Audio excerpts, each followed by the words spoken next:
Po rozdelení Československá IIHF rozhodla, že Slovensko začne na majstrovstvách sveta skupiny C. Tieto majstrovstvá sveta sme dokonca organizovali my, konkrétne sa konali v Poprade a v Spišskej Novej Vsi. 18. marec 1994. Rakúšan Hans Dobida, predstaviteľ Medzinárodnej hokejovej federácie, otvára v Poprade majstrovstvá sveta skupiny C. Prvým súperom Slovenska je Bulharsko, papierovo najslabší účastník turnaja.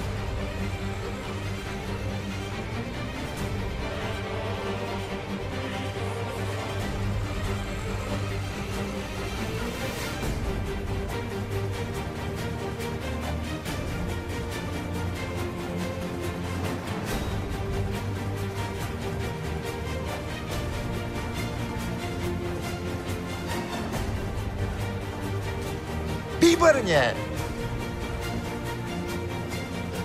19. marca sme hrali proti Slovincom. Vyhrali sme vysoko 9-0. Potom ale prišiel zápas, ktorý nebol prechádzka ružovým sadom. Nastúpili sme proti Kazachstánu a tento zápas nedopadol pre nás najlepšie. Zápas skončil 0-0.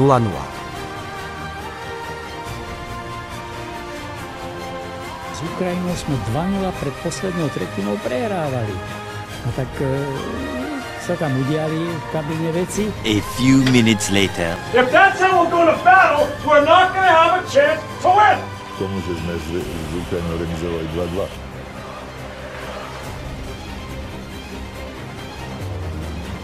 Nasledoval zápas s Maďarskom. Maďarom sme naložili veľa gólov, zápas skončil 10-0.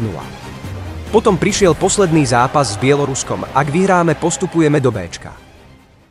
27. marec 1994. Preplnený popradský štadión buráca nadšením.